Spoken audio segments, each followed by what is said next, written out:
The ring goes south. उस दिन बाद में हॉबिट्स ने बिल्बो के कमरे में अपनी एक बैठक की। मैरी और पिप्पिन को ये सुनकर बहुत गुस्सा आया कि सैम परिषद में घुस आया है और उसे फ्रोडो का साथी चुन लिया गया है। पिप्पिन ने कहा, ये बहुत अनुचित है। उसे बाहर फेंकने और जंजीरों में जकड़ने के बजाय एलरॉन्ड जाता है और उसके गाल के लिए उसे इनाम देता है। पुरस्कार। फ्रोडो ने कहा, मैं इससे अधिक कठोर दंड की कल्पना नहीं कर सकता।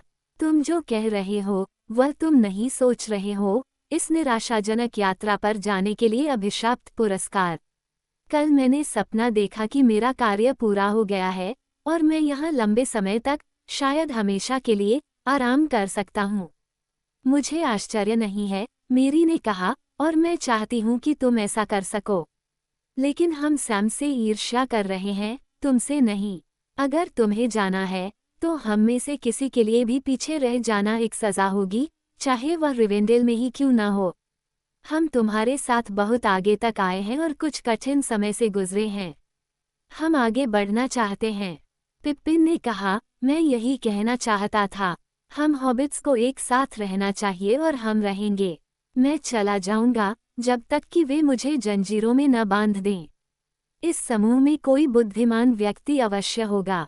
फिर तो तुम्हें निश्चित रूप से नहीं चुना जाएगा, पेरेग्रीन टूक। गैंडाल्फ ने खिड़की से अंदर देखते हुए कहा, जो जमीन के पास थी।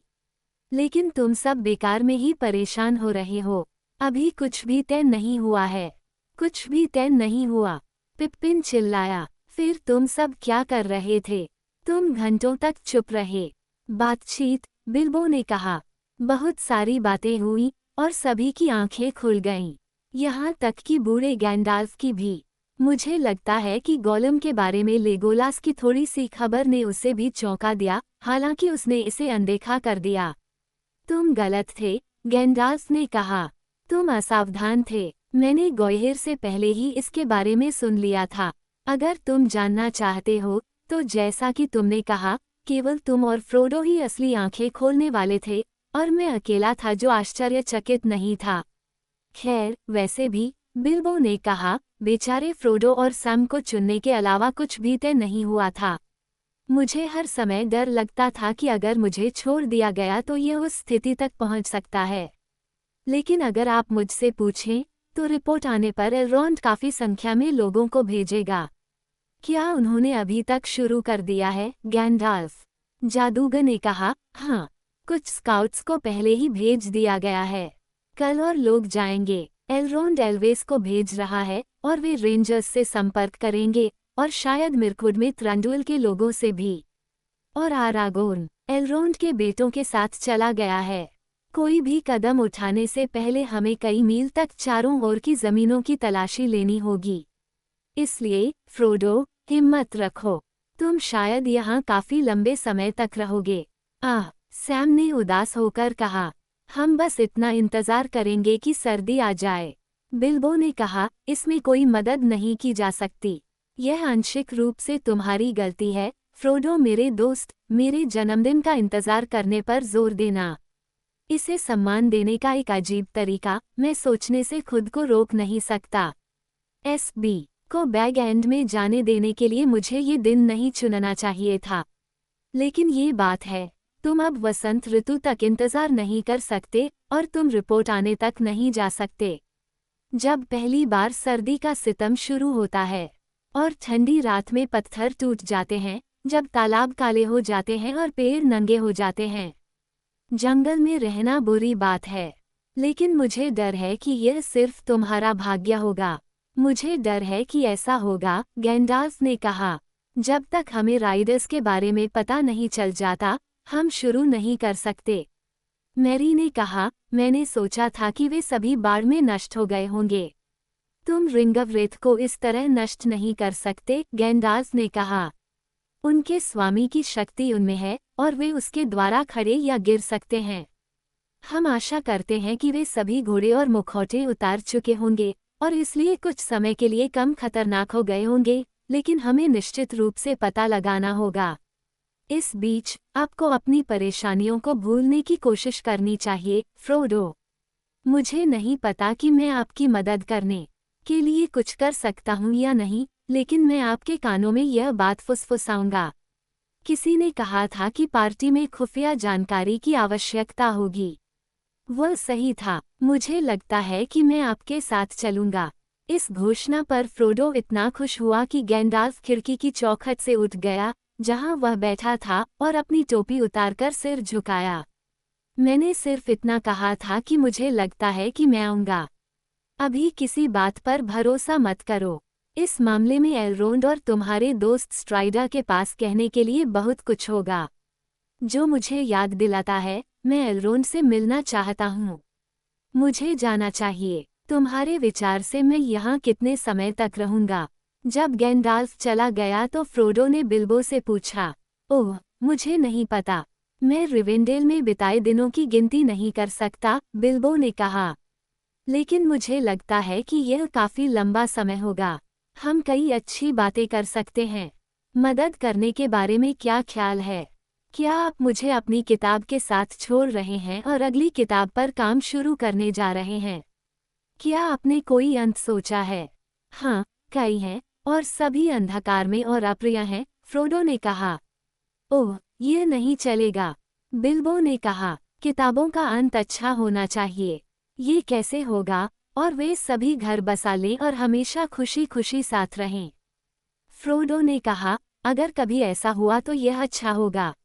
सैम ने कहा, और वे कहाँ रहेंगे? यही तो मैं अक्सर सोचता हूँ। कुछ देर तक हॉबिट्स पिछली यात्रा और आगे आने वाले खतरों के बारे में बात करते और सोचते रहे, लेकिन रिवेंडेल की भूमि का गुण ऐसा था कि जल्द ही उनके मन से सारा डर और चिंता दूर हो गई। भविष्य, अच्छा या बुरा, भुलाया नहीं गया था, लेकिन वर्तमान पर उसका कोई प्रभाव नहीं रह गया था। उनमें स्वास्थ्य और आशा मजबूत हुई, और वे हर अच्छे दिन से संतुष्ट थे, हर भोजन, हर शब्द और हर गीत का आनंद लेते थे। इस तरह दिन बीतते गए, हर सुबह उजली और साफ होती गई, और हर शाम ठंडी और साफ होती गई। लेकिन शरद ऋतु तेजी से खत्म हो रही थी, धीरे धीरे सुनहरी रोशनी फीकी चांदी में बदल गई, और नंगे पेड़ों से लटकी हुई पत्तियां गिरने लगीं। मिस्टी पर्वतों से पूर्व की ओर ठंडी हवा चलने लगी। हंटर का चांद रात के आसमान में गोल हो गया, और सभी छोटे सितारों को उड़ा दिया। लेकिन दक्षिण में नीचे एक सितारा लाल चमक रहा था। हर रात, जैसे जैसे चांद फिर से ढलता गया, वह और भी चमकीला होता गया। फ्रोडो इसे अपनी खिड़की से देख सकता था। आकाश की गहराई में एक सतर्क आंख की तरह जल रहा था, जो घाटी के किनारे पेड़ों के ऊपर चमक रही थी। हॉबिट एलरोंड के घर में करीब 2 महीने रहे थे, और नवंबर शरद ऋतु के आखिरी टुकड़ों के साथ बीत गया था और दिसंबर बीत रहा था, जब स्काउट वापस लौटने लगे। कुछ होरवेल के झरनों से उत्तर की ओर एटनमूर में चले गए थे, और अन्य पश्चिम की ओर चले गए थे, और अरागोर्न और रेंजर्स की मदद से ग्राफलड के नीचे थरबाद तक की जमीनों की खोज की थी, जहां पुराना उत्तरी मार्ग एक खंडहर शहर के पास नदी को पार करता था। कई पूर्व और दक्षिण की ओर चले गए थे, और इनमें से कुछ पहाड़ों को पार कर मिर्कवुड में प्रवेश कर गए थे, जबकि अन्य ग्लेडन नदी के स्रोत पर दर्रे पर चढ़ गए थे, और वाइल्डलैंड में और ग्लेडन फील्ड्स के ऊपर आ गए थे, और इस तरह अंततः रोसगोबेल में रेडोगास्ट के पुराने घर तक पहुंच गए थे। रेडोगास्ट वहां नहीं था। उन्होंने एक महान यात्रा की थी। नीचे से गुजरते हुए सिल्वरलोड को एक अजीब देश में ले जाया गया, लेकिन अपने काम के बारे में उन्होंने एलरोंड को छोड़कर किसी से बात नहीं की। किसी भी क्षेत्र में दूतों को सवारों या शत्रु के अन्य सेवकों के बारे में कोई संकेत या समाचार नहीं मिला था। यहाँ तक कि धुंधले पहाड़ों के ईगल्स से भी उन्हें कोई नई खबर नहीं मिली थी। गोलम के बारे में कुछ भी नहीं देखा या सुना गया था, लेकिन जंगली भेड़िए अभी भी इकट्ठा हो रहे थे, और ग्रेट रिवर तक फिर से शिकार कर रहे थे। बाढ़ वाले फोर्ड में 3 काले घोड़े तुरंत डूबे हुए पाए गए थे। नीचे रैपिड्स की चट्टानों पर खोजकर्ताओं ने 5 और घोड़ों के शव और एक लंबा काला लबादा भी पाया, जो कटा हुआ और फटा हुआ था। ब्लैक राइडर्स का कोई और निशान नहीं देखा जा सकता था, और कहीं भी उनकी उपस्थिति महसूस नहीं की जा सकती थी। ऐसा लग रहा था कि वे उत्तर से गायब हो गए थे। 9 में से कम 8 का तो पता चल ही गया है, गैंडाल्फ ने कहा। बहुत ज्यादा निश्चित होना जल्दबाजी होगी, फिर भी मुझे लगता है कि अब हम उम्मीद कर सकते हैं कि रिंगवरेथ बिखर गए हैं और उन्हें मोडोर में अपने मालिक के पास खाली और आकारहीन होकर वापस लौटना होगा। अगर ऐसा है तो उन्हें फिर से शिकार शुरू करने में कुछ समय लगेगा। बेशक दुश्मन के पास दूसरे नौकर भी हैं, लेकिन उन्हें हमारा पता लगाने से पहले रिवेंडेल की सीमाओं तक की यात्रा करनी होगी। और अगर हम सावधान रहें तो उसे ढूंढना मुश्किल होगा, लेकिन हमें अब और देर नहीं करनी चाहिए। एलरॉन्ड ने हॉबिट्स को अपने पास बुलाया। उसने फ्रोडो की ओर गंभीरता से देखा। उसने कहा, समय आ गया है। अगर अंगूठी को निकलना है तो उसे जल्दी ही निकल जाना चाहिए। लेकिन जो लोग इसके साथ जाते हैं उन्हें युद्ध या बल द्वारा अपने काम में मदद मिलने की उम्मीद नहीं करनी चाहिए। उन्हें सहायता से दूर दुश्मन के क्षेत्र में जाना चाहिए। क्या तुम अभी भी अपने वचन पर कायम हो, फ्रोडो, कि तुम अंगूठी वाहक बनोगे? हाँ, फ्रोडो ने कहा, मैं सैम के साथ जाऊंगा। तब मैं तुम्हारी बहुत मदद नहीं कर सकता, सलाह से भी नहीं, एलरोंड ने कहा। मैं तुम्हारे रास्ते के बारे में बहुत कम सोच सकता हूँ, और तुम्हारा काम कैसे पूरा होगा, यह मैं नहीं जानता। छाया अब पहाड़ों की तलहटी तक पहुँच चुकी है, और ग्राफलड की सीमाओं के करीब पहुँच चुकी है, और छाया के नीचे सब कुछ मेरे लिए अंधकार में है। तुम्हें कई दुश्मन मिलेंगे, कुछ खुले और कुछ छिपे हुए, और तुम। हो सकता है कि जब आप कम से कम तलाश करें, तो आपको अपने रास्ते में दोस्त मिल जाएं। मैं उन लोगों को संदेश भेजूंगा जो इस दुनिया में मेरे परिचित हैं, लेकिन अब जमीन इतनी खतरनाक हो गई है कि कुछ लोग गर्भपात करवा सकते हैं या आपसे पहले नहीं आ सकते। और मैं तुम्हारे लिए साथी चुनूंगा जो तुम्हारे साथ चले, जहां तक वे जाना चाहेंगे या भाग्य अनुमति देता है। संख्या कम होनी चाहिए, क्योंकि आपकी आशा गति और गोपनीयता में है। अगर मेरे पास एल्डर डेज के कवच में या उसकी एक सेना होती, तो यह मोडोर की शक्ति को जगाने के अलावा कुछ भी काम नहीं आता। रिंग की कंपनी 9 होगी, और 9 वॉकर 9 सवारों के खिलाफ खड़े होंगे जो बुरे हैं। आपके और आपके वफादार सेवक के साथ गैंडाल्फ जाएगा, क्योंकि यह उसका महान कार्य होगा, और शायद उसके परिश्रम का अंत भी। बाकी के लिए, वे दुनिया के अन्य स्वतंत्र लोगों का प्रतिनिधित्व करेंगे, कल्पित बौने, बौने और मनुष्य। लेगोलास कल्पित बौने के लिए होगा और बौनों के लिए ग्लूइन का बेटा गिमली। वे कम से कम पहाड़ों के दर्रे तक जाने के लिए तैयार हैं, और शायद उससे भी आगे। पुरुषों के लिए आपके पास एराथॉर्न का बेटा अरागोर्न होगा, क्योंकि इसिल्डुर की अंगूठी उससे बहुत निकटता से संबंधित है। फ्रोडो ने कहा, स्ट्राइडर। हाँ, उसने मुस्कुराते हुए कहा, मैं एक बार फिर तुम्हारा साथी बनने की छुट्टी मांगता हूँ, फ्रोडो। फ्रोडो ने कहा, मैं आपसे आने के लिए विनती करता, लेकिन मुझे लगा कि आप बोरोमीर के साथ मिनस तिरिथ जा रहे हैं। मैं हूँ, आरागोर्न ने कहा, और तलवार जो टूटी थी, उसे युद्ध में जाने से पहले फिर से गढ़ा जाएगा। लेकिन तुम्हारा रास्ता और हमारा रास्ता कई सैकड़ों मील तक एक साथ हैं। इसलिए बोरोमीर भी कंपनी में होगा। वो एक बहादुर आदमी है। अभी 2 और लोगों को ढूंढना बाकी है, एलरोंड ने कहा। मैं इन पर विचार करूंगा। मेरे घर में से शायद मुझे कुछ ऐसे मिल जाएं जिन्हें भेजना मुझे अच्छा लगे, लेकिन इससे हमारे लिए कोई जगह नहीं बचेगी। पिप्पिन ने निराशा में कहा, हम पीछे नहीं रहना चाहते। हम फ्रोडो के साथ जाना चाहते हैं। एलरोंड ने कहा, ऐसा इसलिए है क्योंकि आप समझ नहीं पाते और कल्पना नहीं कर पाते कि आगे क्या होने वाला है। नहीं फ्रोडो, गैंडाल्फ ने अप्रत्याशित रूप से पिप्पिन का समर्थन करते हुए कहा। नहीं, हम में से कोई भी स्पष्ट रूप से देख पाता है। ये सच है कि अगर ये हॉबिट खतरे को समझते तो वे जाने की हिम्मत नहीं करते, लेकिन वे फिर भी जाना चाहेंगे, या चाहेंगे कि वे हिम्मत करें, और शर्मिंदा और दुखी होंगे। मुझे लगता है, एलरोंड, इस मामले में महान ज्ञान की तुलना में उनकी दोस्ती पर भरोसा करना अच्छा होगा। भले ही आपने हमारे लिए ग्लोरफिंडेल जैसे एल्फ लॉर्ड को चुना हो, वह डार्क टॉवर पर हमला नहीं कर सकता था, नहीं उसके पास मौजूद शक्ति से आग का रास्ता खोल सकता था। एलरोंड ने कहा, आप बहुत गंभीर बात कह रहे हैं, लेकिन मुझे संदेह है। मुझे पहले से ही पता था कि शायर अब खतरे से मुक्त नहीं है, और मैंने इन दोनों को भेजने के बारे में सोचा था। वे अपने देश के तौर तरीकों के अनुसार लोगों को उनके खतरे के बारे में चेतावनी देने के लिए संदेशवाहक के रूप में वहां वापस आएंगे। किसी भी मामले में मेरा मानना है कि इन दोनों में से छोटे पेरेग्रीन टूक को वहां रहना चाहिए। मेरा दिल उसके जाने के खिलाफ है। पिप्पिन ने कहा, तो मास्टर एलरोंड, आपको मुझे जेल में बंद करना होगा या फिर बोरी में बांधकर घर भेजना होगा। अन्यथा मैं कंपनी के साथ चलूंगा। तो फिर ऐसा ही हो। तुम्हें जाना होगा, एलरोंड ने कहा और उसने आह भरी। अब 9 की कहानी पूरी हो गई है। 7 दिनों में कंपनी को जाना होगा।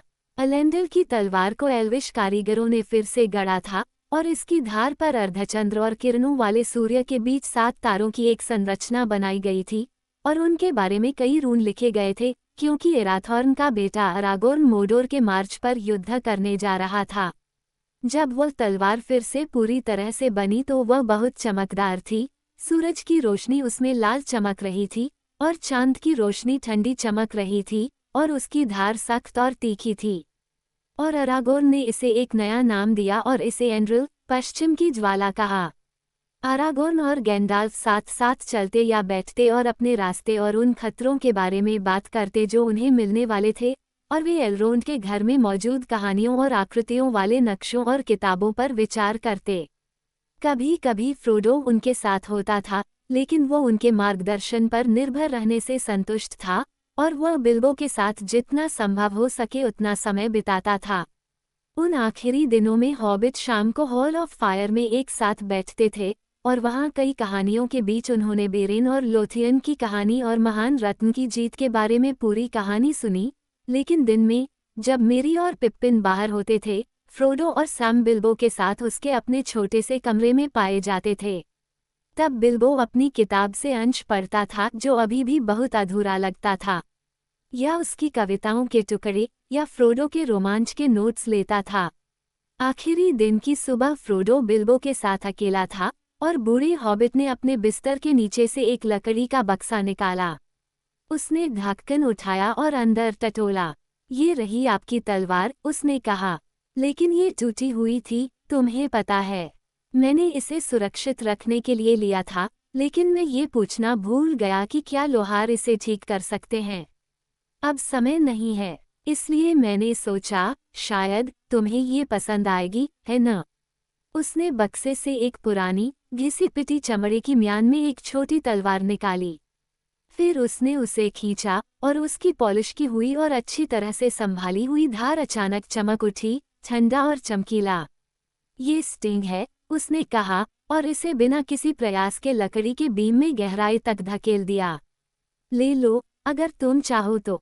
मुझे उम्मीद है कि मैं इसे फिर से नहीं चाहूंगा। फ्रोडो ने इसे कृतज्ञतापूर्वक स्वीकार कर लिया। ये भी है, बिल्बो ने कहा, एक पार्सल निकालते हुए जो अपने आकार के हिसाब से काफी भारी लग रहा था। उसने पुराने कपड़े की कई तहें खोली और एक छोटा सा मेल शर्ट निकाला। ये कई छल्लों से बुना हुआ था, लगभग लिनन की तरह लचीला, बर्फ की तरह ठंडा और स्टील से भी ज्यादा सख्त। ये चांदनी चांदी की तरह चमक रहा था और सफेद रत्नों से जड़ा हुआ था। इसके साथ मोती और क्रिस्टल की एक बैज थी। ये बहुत सुंदर चीज है न? बिल्बो ने उसे रोशनी में हिलाते हुए कहा। और उपयोगी भी। यह मेरा बौना मेल है जो थोरिन ने मुझे दिया था। मैंने इसे यात्रा शुरू करने से पहले मिशेल डेल्विंग से वापस लिया था और इसे अपने सामान के साथ पैक किया था। मैं अपनी यात्रा की सभी स्मृतियां अपने साथ ले आया था, सिवाय अंगूठी के। लेकिन मुझे इसका उपयोग करने की उम्मीद नहीं थी और मुझे अब इसकी ज़रूरत नहीं है, सिवाय कभी कभी देखने के। जब आप इसे पहनते हैं तो आपको शायद ही कोई वज़न महसूस होता है। मुझे ऐसा दिखना चाहिए, मुझे नहीं लगता कि मुझे इसमें ठीक दिखना चाहिए, फ्रोडो ने कहा। बिल्बो ने कहा, मैंने भी यही कहा था, लेकिन दिखावे की चिंता मत करो। तुम इसे अपने बाहरी कपड़ों के नीचे पहन सकती हो। चलो, तुम्हें ये रहस्य मुझसे साझा करना चाहिए। किसी और को मत बताना, लेकिन मुझे खुशी होगी अगर मुझे पता चले कि तुमने इसे पहना हुआ है। मुझे लगता है कि यह ब्लैक राइडर्स के चाकुओं को भी पलट देगा, उसने धीमी आवाज में कहा। फ्रोडो ने कहा, ठीक है, मैं इसे ले लूंगा। बिल्बो ने इसे अपने ऊपर पहनाया और स्टिंग को चमचमाती बेल्ट से बांध दिया, और फिर फ्रोडो ने ऊपर से अपने पुराने मौसम से दागदार ब्रीच, ट्यूनिक और जैकेट पहन लिया। बिल्बो ने कहा, तुम एक साधारण हॉबिट की तरह दिखते हो, लेकिन तुम्हें जो कुछ भी दिखता है उससे कहीं ज्यादा है। तुम्हें शुभकामनाएं। वह मुड़ा और खिड़की से बाहर देखने लगा, कोई धुन गुनगुनाने की कोशिश कर रहा था। बिल्बो, मैं इसके लिए और हमारे पिछले सभी अनुभवों के लिए तुम्हारा जितना धन्यवाद करना चाहिए, कर नहीं सकता। ये बहुत दयालुता है, फ्रोडो ने कहा। कोशिश मत करो, बूढ़ी हॉबिट ने कहा और पलटकर उसकी पीठ थपथपाई। ओह, वह चिल्लाया, अब तुम बहुत कठोर हो गए हो कि तुम्हें थप्पड़ नहीं मारा जा सकता। लेकिन तुम वहां हो, हॉबिट को एक साथ रहना चाहिए, और खास तौर पर बैगिंस को।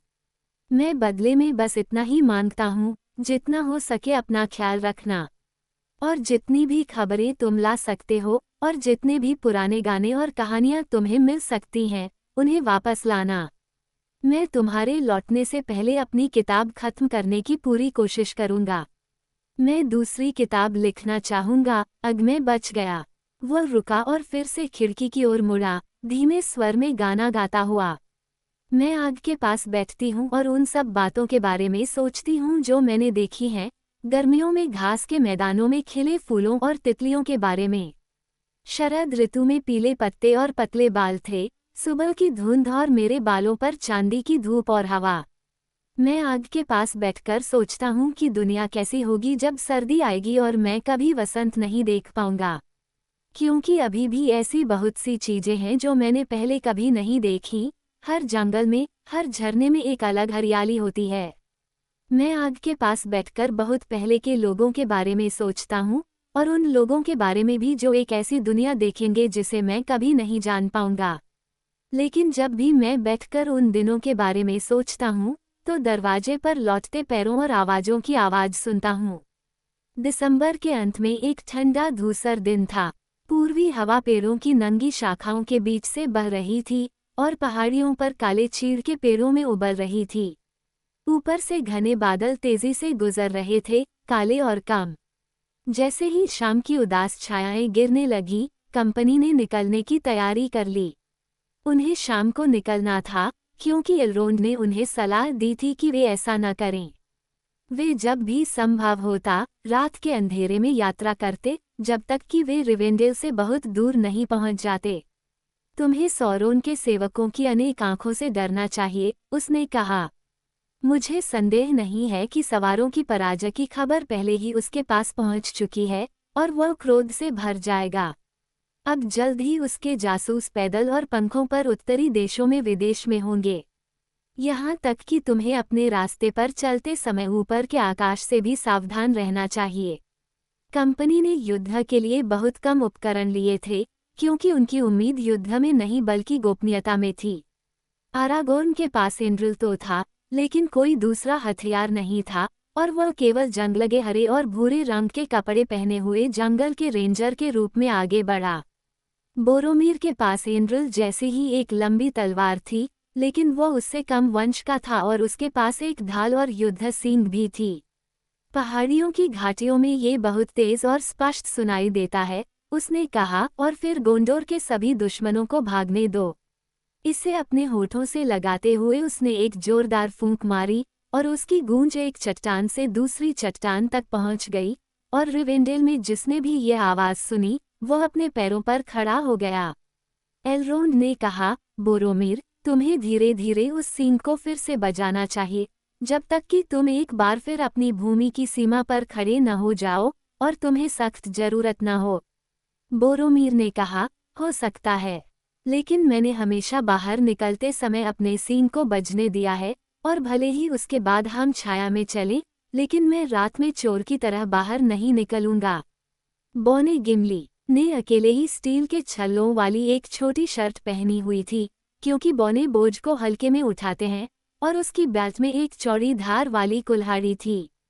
लेगोलस के पास एक धनुष और एक तरकश था, और उसकी बेल्ट में एक लंबा सफेद चाकू था।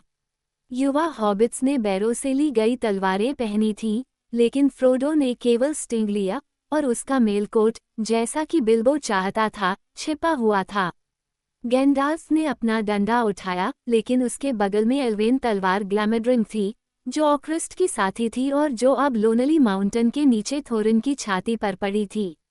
सभी को एलरोंड ने मोटे गर्म कपड़े पहनाए थे और उन्हें फर से बने जैकेट और लबादे दिए गए थे।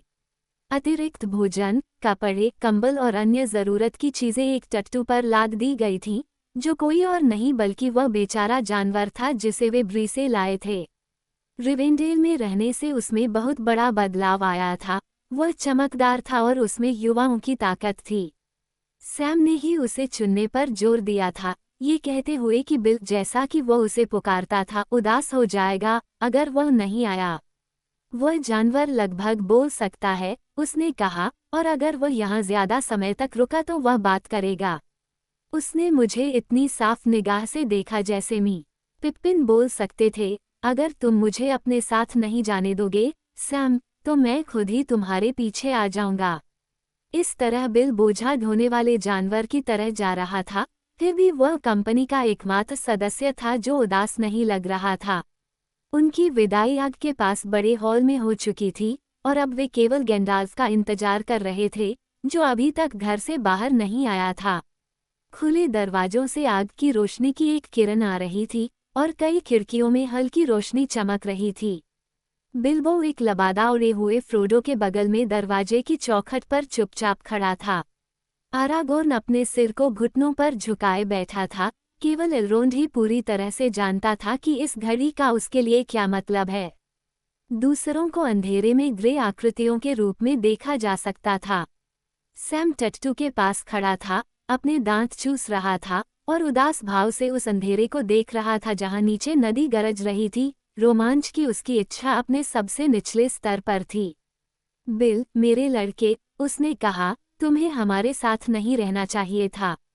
तुम यहाँ रह सकते थे और नई घास आने तक सबसे बढ़िया घास खा सकते थे। बिल ने अपनी पूंछ हिलाई और कुछ नहीं कहा। सैम ने अपने कंधों पर से बैग हटाया और अपने मन में उन सभी चीजों को फिर से देखा जो उसने बैग में रखी थी, ये सोचकर कि क्या वह कुछ भूल गया है। उसका मुख्य खजाना, उसका खाना पकाने का सामान और नमक का छोटा डिब्बा जिसे वो हमेशा अपने साथ रखता था और जब भी मौका मिलता था उसे भर लेता था। पाइप वीड की अच्छी आपूर्ति, लेकिन इतनी नहीं कि यह पर्याप्त हो। मैं गारंटी देता हूँ, चकमक पत्थर और टिंडर, ऊनी नली, लिनन, उसके मालिक की कई छोटी छोटी चीजें जिन्हें फ्रोडो भूल गया था और सैम ने उन्हें बुलाए जाने पर विजयी भाव से बाहर निकालने के लिए रख दिया था। उसने उन सभी को देखा। रस्सी, उसने बुदबुदाया, रस्सी नहीं, और कल रात ही तुमने खुद से कहा था, सैम, थोड़ी सी रस्सी के बारे में क्या ख्याल है? अगर तुम्हारे पास नहीं है तो तुम इसे चाहोगे। ठीक है, मैं इसे चाहूंगा। मैं इसे अभी नहीं पा सकता। उस समय एलरोंड गैंडाल्फ के साथ बाहर आया और उसने कंपनी को अपने पास बुलाया। यह मेरा आखिरी शब्द है, उसने धीमी आवाज में कहा। रिंग बेरा माउंट डूम की खोज पर निकल रहा है। केवल उसी पर कोई जिम्मेदारी है, न तो अंगूठी को फेंकना, न ही इसे दुश्मन के किसी नौकर को सौंपना और न ही वास्तव में किसी को इसे संभालने देना, सिवाय कंपनी और परिषद के सदस्यों के, और केवल तब जब बहुत जरूरत हो। अन्य लोग उसके साथ स्वतंत्र साथी के रूप में जाते हैं ताकि उसे उसके रास्ते में मदद मिल सके। आप रुक सकते हैं या वापस आ सकते हैं या वापस जा सकते हैं, दूसरे रास्तों पर चले जाओ जैसे कि मौका मिले। जितना आगे जाओगे, पीछे हटना उतना ही कम आसान होगा। फिर भी तुम पर कोई शपथ या बंधन नहीं है कि तुम जितना आगे जाओगे उससे ज्यादा आगे जाओगे, क्योंकि तुम अभी तक अपने दिलों की ताकत नहीं जानते हो और तुम यह नहीं देख सकते कि रास्ते में तुम्हें क्या मिल सकता है। गिमली ने कहा, वह व्यक्ति विश्वासघाती है जो सड़क पर अंधेरा होने पर अलविदा कहता है। हो सकता है, एलरोंड ने कहा, लेकिन जिसने रात नहीं देखी है उसे अंधेरे में चलने की कसम नहीं खानी चाहिए। गिमली ने कहा, फिर भी शपथ शब्द कांपते हुए दिल को मजबूत कर सकता है। एलरोंड ने कहा, या इसे तोड़ दो, बहुत आगे मत देखो, लेकिन अब अच्छे दिल से जाओ। अलविदा, और कल्पित बौने और मनुष्य तथा सभी स्वतंत्र लोगों का आशीर्वाद तुम्हारे साथ रहे। तुम्हारे चेहरों पर सितारे चमकें। अच्छा, शुभकामनाएं। बिल्बो ने ठंड से हकलाते हुए कहा। मुझे नहीं लगता कि तुम डायरी रख पाओगे, फ्रोडो मेरे दोस्त, लेकिन जब तुम वापस आओगे तो मैं पूरा हिसाब किताब रखने की उम्मीद करूंगा। और ज्यादा देर मत करना। अलविदा। एलरोंड के घर के कई अन्य लोग छाया में खड़े होकर उन्हें जाते हुए देख रहे थे, उन्हें धीमी आवाज में विदाई दे रहे थे। कोई हंसी नहीं थी, कोई गाना या संगीत नहीं था। अंत में वे दूर चले गए और चुपचाप शाम के अंधेरे में गायब हो गए। वे पुल पार कर गए और धीरे धीरे लंबी खड़ी पगडंडियों पर चढ़ गए जो रिवेंडेल की घाटी से बाहर निकलती थीं, और वे अंततः ऊंचे दलदली इलाके में पहुंच गए जहां हवा हीथर के बीच से फुफकार रही थी। फिर अपने नीचे टिमटिमाते हुए आखिरी घर की ओर एक नज़र डालते हुए वे रात में दूर चले गए। ब्रुइनन के फोर्ड पर वे सड़क से हट गए और दक्षिण की ओर मुड़ गए और मुड़ी हुई भूमि के बीच संकरी पगडंडियों से आगे बढ़ गए। उनका उद्देश्य पहाड़ों के पश्चिम में कई मील और दिनों तक इस मार्ग को बनाए रखना था। देश बहुत अधिक था। ये पर्वतमाला के दूसरी ओर वाइल्डलैंड में ग्रेट रिवर की हरी घाटी की तुलना में अधिक उबड़ खाबड़ और बंजर था, और उनका चलना धीमा था, लेकिन उन्हें उम्मीद थी कि इस तरह से वे शत्रुतापूर्ण आंखों की नज़र से बच जाएंगे। सौरोन के जासूसों को अब तक इस खाली देश में शायद ही कभी देखा गया था, और रास्ते रिवेंडेल के लोगों को छोड़कर बहुत कम ज्ञात थे। गैंडाल्फ आगे चल रहा था, और उसके साथ आरागोर्न भी था, जो अंधेरे में भी इस भूमि को जानता था। बाकी लोग पीछे कतार में थे, और लेगोलास जिसकी आंखें तेज थीं, वो पीछे की ओर था। उनकी यात्रा का पहला भाग कठिन और नीरस था, और फ्रोडो को हवा को छोड़कर इसके बारे में बहुत कम याद था। कई दिनों तक सूरज की रोशनी नहीं थी, पूर्व में पहाड़ों से बर्फीली हवाएं आती थीं, और कोई भी वस्त्र उसकी खोजी उंगलियों को रोकने में सक्षम नहीं था। हालांकि कंपनी ने अच्छे कपड़े पहने थे, लेकिन उन्हें शायद ही कभी गर्मी महसूस हुई, चाहे वे चलते हों या आराम करते हों। वे बेचैनी से सोते थे दिन के मध्य में, जमीन के किसी गड्ढे में या कई जगहों पर झाड़ियों में उगी उलझी हुई कांटों वाली झाड़ियों के नीचे छिपकर। देर दोपहर में उन्हें पहरेदारों ने जगाया और अपना मुख्य भोजन किया, आमतौर पर ठंड और उदासी, क्योंकि वे शायद ही कभी आग जलाने का जोखिम उठा पाते। शाम को वे फिर से आगे बढ़े, हमेशा जितना संभव हो सके उतना दक्षिण की ओर। पहले तो हॉबिट्स को लगा कि वे भले ही थक जाने तक चलते और लड़खड़ाते रहे, लेकिन वे घोंघे की तरह आगे बढ़ रहे थे और कहीं नहीं पहुंच पा रहे थे। हर दिन जमीन लगभग वैसी ही दिख रही थी जैसी पिछले दिन थी। फिर भी पहाड़ धीरे धीरे नजदीक आ रहे थे।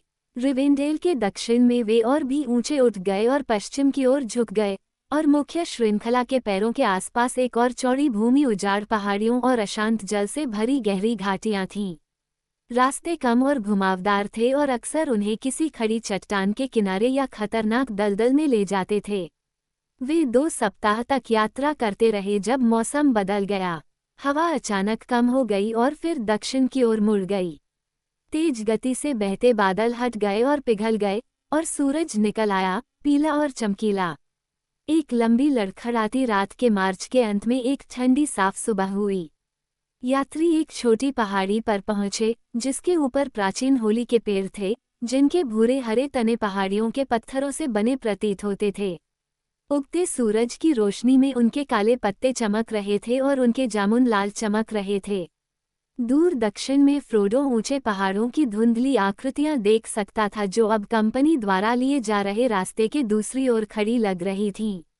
इस ऊंची श्रृंखला के बाईं ओर 3 चोटियां उभरी हुई थीं। सबसे ऊंची और सबसे नजदीकी चोटियां बर्फ से ढके दांत की तरह खड़ी थीं। इसकी विशाल, नंगी, उत्तरी चट्टान अभी भी काफी हद तक छाया में थी, लेकिन जहां सूरज की रोशनी उस पर पड़ती थी, वहां ये लाल चमकती थी। गैंडाल्फ फ्रोडो के बगल में खड़ा था और उसके हाथ के नीचे से बाहर देख रहा था। हमने अच्छा काम किया है, उसने कहा। हम उस देश की सीमा पर पहुंच गए हैं जिसे लोग हॉलिन कहते हैं। कई एल्वेस खुशहाल दिनों में यहाँ रहते थे, जब एरिगियन इसका नाम था। कौवे की उड़ान के हिसाब से हम 45 लीग आगे आ गए हैं, हालांकि हमारे पैर कई मील आगे चल चुके हैं। अब जमीन और मौसम पहले से ज्यादा सुहावना होगा, लेकिन शायद ज्यादा खतरनाक होगा। खतरनाक हो या ना हो, असली सूर्योदय का स्वागत बहुत बढ़िया होता है, फ्रोडो ने अपना हुड पीछे फेंकते हुए और सुबह की रोशनी को अपने चेहरे पर पड़ने देते हुए कहा। लेकिन पहाड़ हमारे आगे हैं, पिप्पिन ने कहा। हमें रात में पूर्व की ओर मुड़ना चाहिए। नहीं, गैंडाल्फ ने कहा। लेकिन आप स्पष्ट प्रकाश में आगे देख सकते हैं। उन चोटियों के आगे ये पर्वतमाला दक्षिण पश्चिम की ओर मुड़ जाती है। एलरोंड के घर के बारे में तो आपने कभी सोचा ही नहीं होगा, लेकिन मुझे लगता है कि आपने कभी उनकी तरफ देखने के बारे में नहीं सोचा होगा। हाँ, कभी कभी मैंने ऐसा किया था, पिप्पिन ने कहा, लेकिन मुझे याद नहीं है। फ्रोडो के पास इस तरह की चीजों के लिए बेहतर दिमाग है। गिमली ने कहा, मुझे किसी नक्शे की जरूरत नहीं है, जो लेगोलास के साथ आया था और अपनी गहरी आंखों में एक अजीब सी रोशनी के साथ उसके सामने देख रहा था। ये वह जमीन है जहां हमारे पूर्वजों ने पुराने समय में काम किया था, और हमने उन पहाड़ों की छवि को धातु और पत्थर की कई कृतियों में और कई गीतों और कहानियों में गढ़ा है। वे हमारे सपनों में ऊंचे स्थान पर खड़े हैं, बार्स, जिरक, शाथिर। मैंने उन्हें पहले सिर्फ एक बार दूर से जागते हुए देखा है, लेकिन मैं उन्हें और उनके नामों को जानता हूँ, क्योंकि उनके नीचे खजाद-दिम, ड्वारोडेल्फ है, जिसे अब ब्लैकपिट, एल्विश भाषा में मोरिया कहा जाता है। उधर बर्जिनबार, रेडहॉर्न, क्रूर कैराड्रास खड़े हैं, और उसके पीछे सिल्वरटाइन और क्लाउडी हेड हैं, सिलिबडर द वाइट और फेनुइडोल द ग्रे, जिन्हें हम जिरक जिगिल और बुंडू शाथिर कहते हैं। वहाँ धुंधले पहाड़ विभाजित होते हैं, और उनकी भुजाओं के बीच गहरी छाया वाली घाटी है जिसे हम नहीं भूल सकते, अजानुल बिजार, डिमरल घाटी, जिसे एल्वेस नंदुहिरियन कहते हैं। ये डिमरल घाटी के लिए है जिसे हम बना रहे हैं, गैंडाल्फ ने कहा।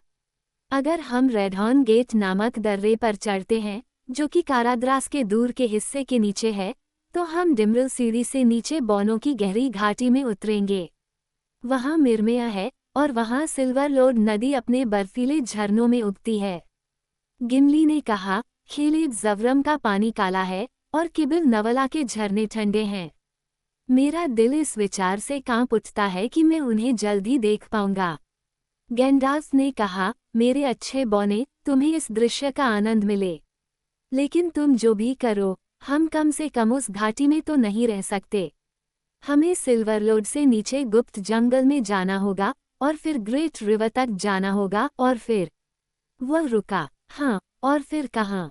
मैरी ने पूछा। यात्रा के अंत तक, गैंडाल्फ ने कहा। हम बहुत आगे तक नहीं देख सकते। हमें खुश होना चाहिए कि पहला चरण सुरक्षित रूप से समाप्त हो गया है। मुझे लगता है कि हम यहाँ आराम करेंगे, न केवल आज बल्कि आज रात भी। होलिन के आसपास की हवा बहुत अच्छी है। किसी देश को बहुत सारी बुराइयों का सामना करना पड़ता है, इससे पहले कि वह एल्वेस को पूरी तरह से भूल जाए, अगर वे कभी वहाँ रहते थे। ये सच है, लेगोलस ने कहा। लेकिन इस देश के कल्पित बौने हमारे लिए एक अजीब जाति के थे, और पेड़ और घास अब उन्हें याद नहीं करते, केवल मैं सुनता हूँ कि पत्थर उनके लिए विलाप कर रहे हैं। उन्होंने हमें गहराई से खोदा, उन्होंने हमें सुंदर बनाया, उन्होंने हमें ऊंचा बनाया, लेकिन वे चले गए हैं। वे चले गए हैं। उन्होंने बहुत पहले ही स्वर्ग की तलाश कर ली थी। उस सुबह उन्होंने होली की बड़ी बड़ी झाड़ियों से घिरे एक गहरे गड्ढे में आग जलाई, और उनका रात का खाना नाश्ता पहले से कहीं ज्यादा मजेदार था। वे उसके बाद बिस्तर पर जल्दी नहीं गए, क्योंकि उन्हें पूरी रात सोने की उम्मीद थी, और वे अगले दिन की शाम तक फिर से नहीं जाना चाहते थे। केवल आरागोर्न चुप और बेचैन था। थोड़ी देर बाद वह कंपनी से निकल गया और पहाड़ी पर चला गया। वहाँ वह एक पेड़ की छाया में खड़ा था, दक्षिण और पश्चिम की ओर देख रहा था। उसका सिर इस तरह से था जैसे वह सुन रहा हो। फिर वह घाटी के किनारे पर लौट आया और दूसरों को हंसते और बात करते हुए देखा। क्या बात है, स्ट्राइडर? मेरी ने पुकारा। तुम क्या खोज रहे हो? क्या तुम्हें पूर्वी हवा की याद आ रही है? नहीं, उसने उत्तर दिया। लेकिन मैं कुछ भूल गया हूँ। मैं कई मौसमों में होलिन के देश में रहा हूँ। अब यहाँ कोई भी व्यक्ति नहीं रहता, लेकिन कई अन्य जीव यहाँ हर समय रहते हैं, खासकर पक्षी। फिर भी अब तुम्हारे अलावा सभी चीजें शांत हैं। मैं इसे महसूस कर सकता हूँ। हमारे आसपास मीलों तक कोई आवाज नहीं है, और तुम्हारी आवाज़ें ज़मीन को गूंजती हुई लगती हैं। मैं इसे समझ नहीं पा रहा हूँ। गैंडाल्फ ने अचानक दिलचस्पी से ऊपर देखा। लेकिन आपको क्या लगता है कि इसका कारण क्या है? उसने पूछा। क्या इसमें 4 हॉबिट को देखकर आश्चर्य से ज्यादा कुछ है? बाकी हम लोगों की तो बात ही छोड़िए, जहाँ लोग बहुत कम देखे या सुने जाते हैं। मुझे उम्मीद है कि यही बात है, आरागोर्न ने उत्तर दिया। लेकिन मेरे अंदर सतर्कता और भय की भावना है, जो मुझे पहले कभी नहीं हुई। तो हमें और अधिक सावधान रहना चाहिए, गैंडाल्फ ने कहा। यदि आप अपने साथ एक रेंजर लाते हैं, तो उस पर ध्यान देना अच्छा है, खासकर अगर रेंजर आरागोर्न है। हमें ऊंची आवाज में बात करना बंद कर देना चाहिए, चुपचाप आराम करना चाहिए और निगरानी रखनी चाहिए। उस दिन पहली पहरेदारी करने की बारी सैम की थी, लेकिन आरागोर्न भी उसके साथ शामिल हो गया। बाकी लोग सो गए। फिर सन्नाटा इतना बढ़ गया कि सैम को भी इसका एहसास होने लगा। सोए हुए लोगों की सांसें साफ सुनी जा सकती थीं। टट्टू की पूंछ की सरसराहट और उसके पैरों की कभी कभार हरकतें तेज आवाज बन जाती थीं। सैम को अपने जोड़ों की चरम राहत सुनाई देती थी, अगर वो हिलता डुलता। चारों ओर सन्नाटा छा गया था। उसके ऊपर एक नीला आसमान था, जैसे सूरज पूर्व दिशा से ऊपर की ओर बढ़ रहा हो। दक्षिण दिशा में एक काला धब्बा दिखाई दिया, जो बढ़ता गया और हवा में उड़ते धुएं की तरह उत्तर दिशा की ओर बढ़ गया। सैम ने फुसफुसाते हुए आरागोर्न से कहा, यह क्या है, स्ट्राइडर? यह बादल जैसा नहीं दिखता। उसने कोई जवाब नहीं दिया, वह ध्यान से आसमान की ओर देख रहा था, लेकिन कुछ ही देर में सैम खुद देख सकता था कि क्या आ रहा था। पक्षियों के झुंड बहुत तेज गति से उड़ रहे थे, चक्कर लगा रहे थे और चक्कर लगा रहे थे, और पूरे देश में घूम रहे थे जैसे कि वे कुछ खोज रहे हों, और वे लगातार पास आ रहे थे। सीधे लेट जाओ और शांत रहो, आरागोर्न ने फुसफुसाते हुए सैम को होली झाड़ी की छाया में खींच लिया, क्योंकि पक्षियों की एक पूरी टुकड़ी अचानक मुख्य समूह से अलग हो गई थी और नीचे की ओर उड़ते हुए सीधे रिज की ओर आ गई थी। सैम को लगा कि वे बड़े आकार के कौवे हैं। जब वे ऊपर से गुजरे, तो इतनी घनी भीड़ में कि उनकी छाया नीचे जमीन पर उनके पीछे पीछे चली गई। एक कठोर कर्कश आवाज सुनाई दी। जब तक वे उत्तर और पश्चिम की ओर दूर नहीं चले गए और आकाश फिर से साफ नहीं हो गया, तब तक आरागोर्न नहीं उठ पाया। फिर वह उछला और जाकर गैंडाल्फ को जगाया। उन्होंने कहा, काले कौवों की टुकड़ियां पहाड़ों और ग्राफलेड के बीच की पूरी जमीन पर उड़ रही हैं, और वे हॉलिन के ऊपर से गुजरी हैं। वे यहाँ के मूल निवासी नहीं हैं, वे फेंगोर्न और डेनलैंड के क्रेबेन हैं। मुझे नहीं पता कि वे कहाँ हैं, संभवतः दक्षिण में कोई मुसीबत है जिससे वे भाग रहे हैं, लेकिन मुझे लगता है कि वे जमीन की जासूसी कर रहे हैं। मैंने कई बाजों को आसमान में उड़ते हुए भी देखा है। मुझे लगता है कि हमें आज शाम को फिर से चलना चाहिए। हॉलिन अब हमारे लिए स्वस्थ नहीं रहा, इस पर नजर रखी जा रही है। और उस मामले में रेडहॉर्न गेट भी ऐसा ही है, गैंडाल्फ ने कहा, और हम बिना देखे उस पार कैसे जा सकते हैं, मैं कल्पना नहीं कर सकता। लेकिन जब हमें ऐसा करना होगा, तो हम इस बारे में सोचेंगे। जहाँ तक अंधेरा होते ही आगे बढ़ने की बात है, मुझे डर है कि तुम सही हो। सौभाग्य से हमारी आग से बहुत कम धुआं निकल रहा था, और क्रेबेन के आने से पहले ही ये कम जल चुकी थी, आरागोर्न ने कहा। इसे बुझा देना चाहिए और दोबारा नहीं जलाना चाहिए। खैर, अगर यह कोई महामारी और उपद्रव नहीं है, पिप्पिन ने कहा। देर दोपहर में जैसे ही वह जागा, उसे खबर दी गई, आग नहीं जलेगी और रात को फिर से एक कदम उठाया जाएगा। ये सब कौवों के झुंड की वजह से हुआ। मैं आज रात एक अच्छे भोजन की उम्मीद कर रहा था, कुछ गर्म। ठीक है, आप आगे देखते रह सकते हैं, गैंडाल्फ ने कहा। वहाँ कई हो सकते हैं, तुम्हारे लिए अप्रत्याशित दावतें आगे हैं। अपने लिए मैं आराम से धूम्रपान करने के लिए एक पाइप और गर्म पैर चाहूँगा। हालांकि हम किसी भी दर पर एक बात के बारे में निश्चित हैं, जैसे जैसे हम दक्षिण की ओर बढ़ेंगे, ये गर्म होता जाएगा। बहुत गर्म है, मुझे आश्चर्य नहीं होना चाहिए, सैम ने फ्रोडो से कहा। लेकिन मुझे लगता है कि अब समय आ गया है कि हम उस उग्र पर्वत को देखें और सड़क के अंत को देखें, ऐसा कहें तो। मैंने पहले सोचा कि यह रेडहॉर्न या इसका जो भी नाम है शायद यही है, जब तक कि गिमली ने अपनी बात नहीं कही। एक बहुत ही बढ़िया जबड़ा तोड़ बौना भाषा होगी। नक्शे सैम के दिमाग में कुछ भी नहीं ला पाए और इन अजीब देशों में सभी दूरियां इतनी विशाल लग रही थीं कि वह पूरी तरह से उसकी समझ से बाहर था। उस दिन पूरा दिन कंपनी छिपी रही। काले पक्षी बीच बीच में इधर उधर उड़ते रहे, लेकिन जैसे जैसे पश्चिम की ओर बढ़ता सूरज लाल होता गया, वे दक्षिण की ओर गायब हो गए। शाम ढलते ही कंपनी निकल पड़ी और अब आधे पूर्व की ओर मुड़कर वे अपना रास्ता कारद्रास की ओर मोड़ते गए, जो दूर अभी भी लुप्त हो चुके सूरज की आखिरी रोशनी में हल्के लाल रंग में चमक रहा था। जैसे जैसे आसमान धुंधला होता गया, एक एक करके सफेद तारे चमकने लगे। आरागोर्न के मार्गदर्शन में वे एक अच्छा रास्ता खोज पाए। फ्रोडो को यह एक प्राचीन सड़क के अवशेष की तरह लग रहा था, जो कभी होलिन से पहाड़ी दर्रे तक चौड़ी और अच्छी तरह से बनाई गई थी। अब पूर्णिमा पर चांद पहाड़ों के ऊपर उगाया था और एक हल्की रोशनी बिखेर रहा था जिसमें पत्थरों की परछाइयां काली थीं। उनमें से कई हाथ से बनाए गए लग रहे थे, हालांकि अब वे एक उदास, बंजर भूमि में उखड़ी हुई और खंडहर जैसी हालत में पड़े थे। भोर की पहली हलचल से पहले का ठंडा समय था और चांद ढल चुका था। फ्रोडो ने आसमान की ओर देखा। अचानक उसने देखा या महसूस किया कि ऊंचे तारों के ऊपर से एक छाया गुजरी, मानो एक पल के लिए वे फीके पड़ गए और फिर चमक उठे। वह कांप उठा। क्या तुमने कुछ गुजरते हुए देखा? उसने गैंडाल्फ से फुसफुसाकर पूछा, जो आगे ही था। नहीं, लेकिन मैंने इसे महसूस किया, चाहे वह कुछ भी हो, उन्होंने उत्तर दिया। हो सकता है कि यह कुछ भी न हो, केवल एक पतला बादल हो, अरागोर्न ने बड़बड़ाते हुए कहा। उस समय ये तेजी से आगे बढ़ रहा था और हवा के साथ नहीं। उस रात कुछ और नहीं हुआ। अगली सुबह पहले से भी ज्यादा चमकीली थी, लेकिन हवा फिर से ठंडी थी। पहले से ही हवा पूर्व की ओर मुड़ रही थी। 2 और रातों तक वे आगे बढ़ते रहे, लगातार चढ़ते रहे, लेकिन धीरे धीरे जैसे जैसे उनका रास्ता पहाड़ियों में घुसता गया, पहाड़ और ऊंचे होते गए और नजदीक आते गए।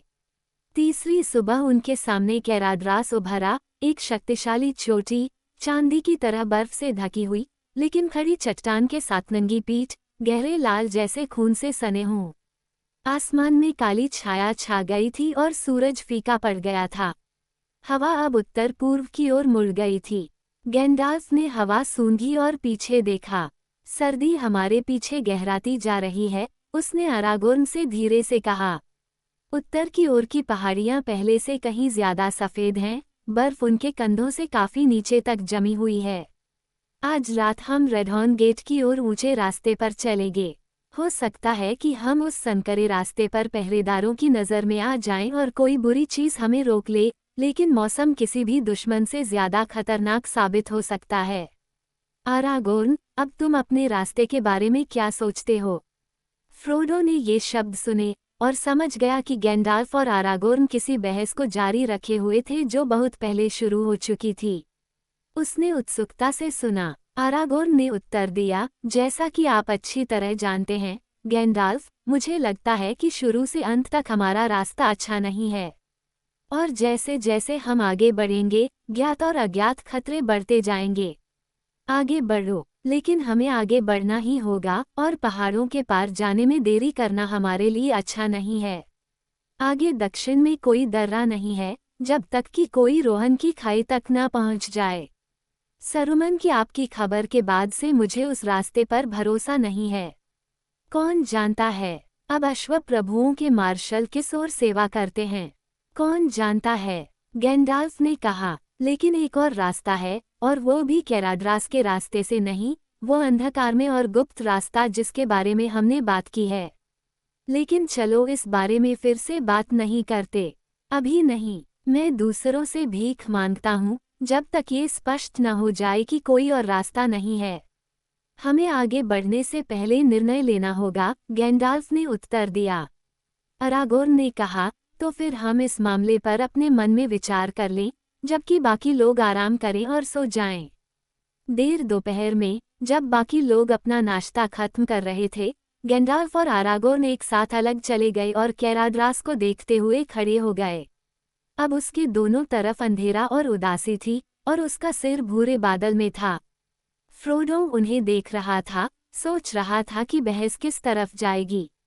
जब वे वापस लौटे, गैंडाल्फ ने कंपनी से बात की और तब उसे पता चला कि मौसम और ऊंचे दर्रे का सामना करने का फैसला किया गया था। उसे राहत मिली। वो अनुमान नहीं लगा सका कि दूसरा अंधेरा और गुप्त रास्ता कौन सा था, लेकिन उसका जिक्र ही उसे भर देता था। आरागोर्न को निराशा हुई और फ्रोडो को खुशी हुई कि इसे छोड़ दिया गया था। गैंडाल्फ ने कहा, हाल ही में हमने जो संकेत देखे हैं उनसे मुझे डर है कि रिडॉन गेट पर नज़र रखी जा सकती है और मुझे पीछे आने वाले मौसम पर भी संदेह है। बर्फ पड़ सकती है। हमें पूरी गति से चलना चाहिए। फिर भी हमें दर्रे की चोटी तक पहुंचने में 2 से ज़्यादा मार्च करने पड़ेंगे। आज शाम को जल्दी ही अंधेरा हो जाएगा। जैसे ही तुम तैयार हो जाओ, हमें तुरंत निकल जाना चाहिए। अगर मुझे अनुमति हो तो मैं एक सलाह देना चाहूँगा, बोरोमिर ने कहा। मैं सफ़ेद पहाड़ों की छाया में पैदा हुआ हूँ और ऊंचे स्थानों पर यात्रा करने के बारे में कुछ जानता हूँ। दूसरी तरफ उतरने से पहले हमें कड़ाके की ठंड का सामना करना पड़ेगा, अगर इससे भी ज़्यादा नहीं। इतना रहस्य बनाए रखना हमारे लिए मददगार नहीं होगा कि हम जमकर मर जाएं। जब हम यहाँ से निकलेंगे, जहाँ अभी भी कुछ पेड़ और झाड़ियाँ हैं, तो हम में से हर एक को लकड़ी का एक टुकड़ा साथ रखना चाहिए, जितना बड़ा वह उठा सके। और बिल थोड़ा और सहन कर सकता था, है न? सैम ने कहा। टट्टू ने उसे शोकाकुल दृष्टि से देखा। बहुत अच्छी बात है, गैंडाल्फ ने कहा, लेकिन हमें लकड़ी का इस्तेमाल नहीं करना चाहिए जब तक कि आग और मौत के बीच चुनाव न करना पड़े। कंपनी ने पहले तो अच्छी गति से फिर से शुरुआत की, लेकिन जल्द ही उनका रास्ता खड़ी और कठिन हो गया। घुमावदार और चढ़ाई वाली सड़क कई जगहों पर लगभग गायब हो गई थी और कई गिरे हुए पत्थरों से अवरुद्ध हो गई थी। रात बड़े बादलों के नीचे जानलेवा अंधेरी हो गई। चट्टानों के बीच एक तीखी हवा घूम रही थी। आधी रात तक वे बड़े पहाड़ों की घुटनों तक चढ़ गए थे। संकरा रास्ता अब बाईं ओर चट्टानों की एक खड़ी दीवार के नीचे घुमावदार था, जिसके ऊपर कैराद्रास के भयानक किनारे अंधेरे में अदृश्य रूप से ऊपर उठे हुए थे। दाईं ओर अंधेरे की एक खाई थी जहां जमीन अचानक एक गहरी खाई में गिर गई। वे बड़ी मुश्किल से एक तीखी ढलान पर चढ़े और एक पल के लिए शीर्ष पर रुक गए। फ्रोडो ने अपने चेहरे पर एक नर्म स्पर्श महसूस किया। उसने अपना हाथ आगे बढ़ाया और देखा कि उसकी आस्तीन पर बर्फ के धुंधले सफ़ेद टुकड़े जम रहे थे। वे आगे बढ़ते गए, लेकिन कुछ ही देर में बर्फ तेजी से गिरने लगी, सारी हवा भर गई और फ्रोडो की आंखों में घूमने लगी। गैंडाल्फ और आरागोर्न की काली मुड़ी हुई आकृतियां बस 1 या 2 कदम आगे मुश्किल से दिखाई दे रही थीं। मुझे ये बिल्कुल पसंद नहीं है, सैम ने पीछे से हौंफते हुए कहा। एक अच्छी सुबह में बर्फबारी ठीक है, लेकिन जब बर्फ गिर रही हो तो मुझे बिस्तर पर रहना अच्छा लगता है। मैं चाहता हूँ कि ये लोग हॉबिटन चले जाएं। वहाँ लोग इसका स्वागत कर सकते हैं। नॉर्थफॉर्थिन के ऊंचे दलदलों को छोड़कर शायर में भारी बारिश दुर्लभ थी और इसे एक सुखद घटना और मौज-मस्ती का मौका माना जाता था। कोई भी जीवित हॉबिट बचाने के लिए बिल्बो को 1311 का शीतकाल याद है, जब सफ़ेद भेड़ियों ने आक्रमण किया था। जमे हुए ब्रांडी वाइन पर शायर। गैंडाल्फ रुक गया। उसके हुड और कंधों पर मोटी बर्फ जमी हुई थी, ये पहले से ही उसके जूतों के टखने तक गहरी थी। यही तो मुझे डर था, उन्होंने कहा। अब आप क्या कहते हैं, आरागोर्न?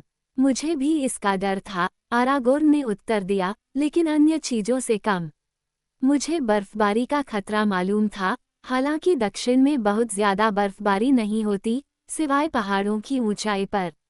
लेकिन हम अभी भी ऊंचाई पर नहीं पहुंचे हैं, हम अभी भी बहुत नीचे हैं, जहां रास्ते आमतौर पर पूरी सर्दी खुले रहते हैं।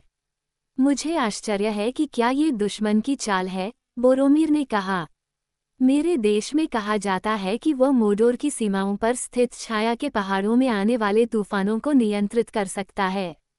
उसके पास अजीबोगरीब शक्तियां और कई सहयोगी हैं। गिमली ने कहा, उसकी भुजा सचमुच लंबी हो गई है, यदि वो उत्तर से बर्फ खींचकर हमें 300 लीग दूर परेशान कर सकता है। उसकी भुजा लंबी हो गई है, गैंडाल्फ ने कहा। जब वे रुके हुए थे, हवा थम गई और बर्फ गिरना लगभग बंद हो गया। वे फिर से आगे बढ़े, लेकिन वे एक फरलांग से ज्यादा नहीं चले थे कि तूफान फिर से अपने पूरे जोश के साथ वापस आ गया। हवा सीटी बजा रही थी और बर्फ एक अंधा कर देने वाला बर्फीला तूफान बन गई। जल्द ही बोरोमीर को भी आगे बढ़ना मुश्किल लगने लगा। हॉबिट्स, जो लगभग दोगुने मुड़े हुए थे, लंबे लोगों के पीछे पीछे चल रहे थे, लेकिन ये स्पष्ट था कि अगर बर्फ गिरती रही तो वे ज्यादा आगे नहीं जा सकते थे। फ्रोडो के पैर शीशे की तरह लग रहे थे। पिप्पिन पीछे घिसट रहा था। गिमली भी, जो किसी भी बौने की तरह मोटा था, घिसटते हुए आगे बढ़ रहा था। कंपनी अचानक रुक गई, मानो वे बिना कुछ बोले ही किसी समझौते पर पहुंच गए हों। उन्होंने अपने चारों ओर के अंधेरे में भयानक आवाजें सुनी। हो सकता है कि यह चट्टानी दीवार की दरारों और खाइयों में हवा का एक छलावा हो, लेकिन ये आवाजें तीखी चीखों और हंसी की जंगली चीखों की थीं। पहाड़ की ढलान से पत्थर गिरने लगे, जो उनके सिर के ऊपर से सीटी बजाते हुए या उनके बगल के रास्ते पर टकराते हुए निकल रहे थे। बीच बीच में उन्हें एक धीमी गड़गड़ाहट सुनाई देती थी, जैसे कोई बड़ा पत्थर ऊपर छिपी हुई ऊंचाइयों से लुढ़क कर नीचे आ रहा हो। बोरोमीर ने कहा, आज रात हम आगे नहीं जा सकते। जो लोग इसे हवा कहना चाहें, वे कहें, हवा में भयंकर आवाजें हैं, और ये पत्थर हमारी ओर निशाना साधे हुए हैं। अरागोर्न ने कहा, मैं इसे हवा कहता हूँ, लेकिन इसका मतलब यह नहीं है कि आप जो कहते हैं वह झूठ है। दुनिया में कई बुरी और अमित्र चीजें हैं जो हमेशा से ही हमारे साथ रही हैं। उन लोगों के लिए बहुत कम प्यार है जो दो पैरों पर चलते हैं और फिर भी सौरोन के साथ गठबंधन नहीं करते हैं, लेकिन उनके अपने उद्देश्य हैं। कुछ लोग इस दुनिया में उससे भी लंबे समय से हैं। कई साल पहले जब सौरोन के बारे में इन देशों में कोई अफवाह भी नहीं सुनी गई थी, तब गिमली ने कहा कि काराद्रास को क्रूर कहा जाता था और उसका नाम भी बुरा था।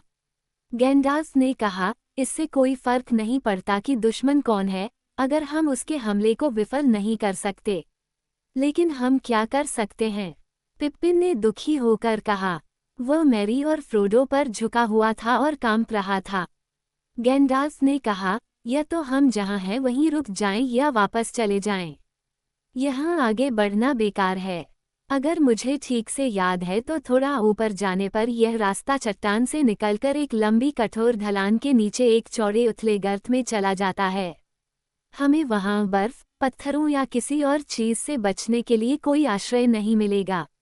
और जब तक तूफान जारी है, वापस लौटना बेकार है, अरागोर्न ने कहा। ऊपर जाते समय हमने ऐसी कोई जगह नहीं देखी जो इस चट्टान की दीवार से ज्यादा सुरक्षित हो, जिसके नीचे हम अभी हैं। आश्रय, सैम ने बड़बड़ाते हुए कहा। अगर यह आश्रय है, तो एक दीवार और बिना छत के घर बन जाता है। अब कंपनी के लोग चट्टान के जितना करीब हो सके, इकट्ठा हो गए। चट्टान दक्षिण की ओर थी और नीचे की ओर ये थोड़ी बाहर की ओर झुकी हुई थी, ताकि उन्हें उम्मीद थी कि यह उन्हें उत्तरी हवा और गिरते पत्थरों से कुछ सुरक्षा प्रदान करेगी। लेकिन चारों ओर से भंवरें उनके चारों ओर घूम रही थीं और बर्फ घने बादलों के रूप में नीचे बह रही थी। वे दीवार से पीठ टिकाकर एक दूसरे से लिपट गए। बिल टट्टू धैर्यपूर्वक लेकिन उदास होकर हॉबिट्स के सामने खड़ा रहा और उन्हें थोड़ा छिपाया, लेकिन कुछ ही देर में बहती बर्फ उसके घुटनों से ऊपर आ गई और ऊपर चढ़ती चली गई। अगर उनके पास कोई बड़ा साथी न होता तो हॉबिट्स जल्द ही पूरी तरह से दब जाते। फ्रोडो को बहुत नींद आ रही थी, उसे लगा कि वो एक गर्म और धुंधले सपने में डूब रहा है। उसे लगा कि आग उसके पैरों को गर्म कर रही है, और चूल्हे के दूसरी तरफ की परछाई से उसे बिल्बो की आवाज़ सुनाई दी। उसने कहा, मुझे तुम्हारी डायरी के बारे में ज्यादा नहीं लगता। 12 जनवरी को बर्फबारी हुई, इसकी रिपोर्ट करने के लिए वापस आने की कोई ज़रूरत नहीं थी। लेकिन मुझे आराम और नींद चाहिए, बिल्बो, फ्रोडो ने एक प्रयास के साथ उत्तर दिया, जब उसने खुद को हिलता हुआ महसूस किया और वह दर्द से वापस होश में आया। बोरोमीर ने उसे बर्फ के घोंसले से जमीन से ऊपर उठा लिया था। बोरोमीर ने कहा, ये हाफलिंग्स की मौत होगी, गैंडाल्फ।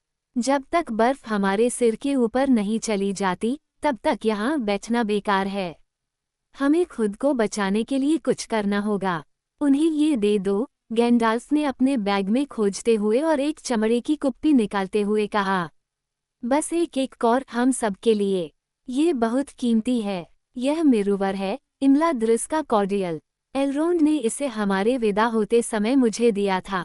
इसे सभी को दो। जैसे ही फ्रोडो ने गर्म और सुगंधित शराब का थोड़ा सा घूंट लिया, उसे दिल की नई ताकत महसूस हुई और उसके अंगों की भारी तंद्रा दूर हो गई। बाकी लोग भी तरोताजा हो गए और उन्हें नई उम्मीद और जोश मिला। लेकिन बर्फ नहीं थम रही थी। ये पहले से कहीं ज्यादा मोटी होकर उनके चारों ओर घूम रही थी और हवा तेज चल रही थी। आप आग के बारे में क्या कहते हैं? बोरोमीर ने अचानक पूछा। अब आग और मौत के बीच चुनाव निकट लगता है, गैंडाल्फ। निस्संदेह जब बर्फ हमें ढक लेगी तो हम सभी शत्रुतापूर्ण आंखों से छिप जाएंगे, लेकिन इससे हमें कोई मदद नहीं मिलेगी। अगर तुम आग जला सकते हो, तो जला सकते हो, गैंडाल्फ ने जवाब दिया। अगर कोई ऐसा पहरेदार है जो इस तूफान को झेल सकता है, तो वह हमें देख सकता है, चाहे आग हो या न हो। हालांकि वे बोरोमीर की सलाह पर लकड़ी और जलाने के लिए लकड़ी के टुकड़े लाए थे, लेकिन घूमती हवा के बीच में या गीले ईंधन में आग जलाना अफवाह बौने के कौशल से परे था। अंत में अनिच्छा से गैंडाल्फ ने खुद ही हाथ थाम लिया। एक फगोट उठाकर उसने उसे एक पल के लिए ऊपर उठाया और फिर एक आदेश के साथ, नाउरन इड्रेटामेन। उसने अपने डंडे के सिरे को उसके बीच में घुसा दिया। तुरंत हरे और नीले रंग की लौ की एक बड़ी धार निकली और लकड़ी भड़क उठी और फूट पड़ी। उन्होंने कहा, अगर कोई देखने वाला है, तो कम से कम मैं उनके सामने प्रकट हो चुका हूँ। मैंने गैंडाल्फ के यहाँ होने के बारे में संकेतों में लिखा है, जिसे रिवेंडेल से लेकर एंडुइन के मुंह तक सभी पढ़ सकते हैं। लेकिन कंपनी को अब किसी की परवाह नहीं थी, न ही किसी की निगाहों की। आग की रोशनी देखकर उनके दिल खुश हो गए। लकड़ियाँ खुशी से जल रही थीं, और हालांकि चारों तरफ बर्फ की फुफकारें उठ रही थीं, और उनके पैरों के नीचे कीचड़ के तालाब बन रहे थे, फिर भी वे आग की लपटों से अपने हाथ गर्म कर रहे थे। वे वहां खड़े थे, छोटी छोटी नाचती और उड़ती लपटों के चारों ओर एक घेरा बनाकर झुके हुए थे। उनके थके हुए और चिंतित चेहरों पर एक लाल रोशनी थी। उनके पीछे रात एक काली दीवार की तरह थी। लेकिन लकड़ी तेजी से जल रही थी और बर्फ फिर भी गिर रही थी। आग धीमी हो गई और आखिरी लकड़ियां भी डाल दी गईं। रात पुरानी हो रही है, आरागोर्न ने कहा। भोर अब दूर नहीं है। गिमली ने कहा, यदि कोई सवेरा इन बादलों को भेद सकता है। बोरोमीर घेरे से बाहर निकला और अंधकार की ओर देखने लगा। उन्होंने कहा, बर्फ कम हो रही है और हवा शांत हो रही है। फ्रोडो ने थके हुए भाव से उन बर्फ के टुकड़ों को देखा जो अभी भी अंधेरे से गिर रहे थे और बुझती आग की रोशनी में एक पल के लिए सफ़ेद दिखाई देने लगे थे, लेकिन लंबे समय तक उन्हें उनके कम होने का कोई संकेत नहीं दिखाई दिया। फिर अचानक, जब नींद फिर से उस पर हावी होने लगी, तो उसे एहसास हुआ कि हवा वाकई कम हो गई थी और बर्फ के टुकड़े बड़े और कम होते जा रहे थे। बहुत धीरे धीरे एक मंद रोशनी बढ़ने लगी। आखिरकार बर्फ पूरी तरह से रुक गई। जैसे जैसे रोशनी बढ़ती गई, एक खामोश दुनिया दिखाई देने लगी। उनकी शरण स्थली के नीचे सफ़ेद कुबड़ और गुंबद और आकारहीन गहराइयाँ थीं, जिनके नीचे वह रास्ता पूरी तरह से खो गया था जिस पर वे चले थे, लेकिन ऊपर की ऊंचाइयाँ बड़े बादलों में छिपी हुई थीं जो अभी भी बर्फ के खतरे से भरी हुई थीं। गिमली ने ऊपर देखा और अपना सिर हिलाया। उसने कहा, काराद्रास ने हमें माफ नहीं किया है। अगर हम आगे बढ़ते हैं, तो उसे हम पर और भी बर्फ फेंकनी है। जितनी जल्दी हम वापस लौटकर नीचे आएंगे, उतना ही अच्छा होगा। इस पर सभी सहमत थे, लेकिन अब उनका पीछे हटना मुश्किल था। यह असंभव साबित हो सकता था। उनकी आग की राख से कुछ ही कदम की दूरी पर बर्फ कई फीट गहरी थी। हॉबिट्स के सिर से भी ऊंची। कई जगहों पर हवा ने इसे उठाकर चट्टान के खिलाफ बड़े बड़े ढेरों में जमा कर दिया था। लेगोलस ने कहा, अगर गैंडाल्फ हमारे आगे तेज लौ लेकर चले, तो वह तुम्हारे लिए रास्ता बना सकता है। तूफान ने उसे ज्यादा परेशान नहीं किया था, और वह अकेला ऐसा व्यक्ति था जो दिल से शांत था। गैंडाल्फ ने जवाब दिया, अगर एल्व्स पहाड़ों पर उड़ सकते तो वे हमें बचाने के लिए सूरज को ले आते। लेकिन मुझे कुछ काम करना होगा। मैं बर्फ नहीं जला सकता। ठीक है, बोरोमीर ने कहा, जब सिर पर चोट लगती है तो शरीर को काम करना चाहिए, जैसा कि हम अपने देश में कहते हैं। हम में से सबसे मजबूत को रास्ता तलाशना चाहिए। देखो, हालांकि अब सब कुछ बर्फ से ढका हुआ है, लेकिन जैसे ही हम ऊपर आए, हमारा रास्ता नीचे चट्टान के उस कंधे के पास मुड़ गया। यहीं पर बर्फ ने सबसे पहले हम पर बोझ डालना शुरू किया था। अगर हम उस बिंदु तक पहुंच पाते तो शायद आगे का रास्ता आसान हो जाता। मुझे लगता है कि यह एक फरलांग से ज्यादा दूर नहीं है। तो फिर हम दोनों मिलकर वहां तक जाने का रास्ता बना लें, आरागोर्न ने कहा। आरागोर्न कंपनी में सबसे लंबा था, लेकिन बोरोमीर, जो थोड़ा कम लंबा था, चौड़ा और भारी था, वो आगे चल रहा था और आरागोर्न उसके पीछे चल रहा था। धीरे धीरे वे आगे बढ़ रहे थे और जल्द ही वे भारी परिश्रम करने लगे। स्थानों पर बर्फ छाती तक ऊंची थी और अक्सर बोरोमीर तैरता हुआ या वह चलने की बजाय अपनी बड़ी भुजाओं से खुदाई कर रहा था। लेगोलास ने कुछ देर तक उन्हें देखा और उसके होठों पर मुस्कान थी। फिर वह दूसरों की ओर मुड़ा।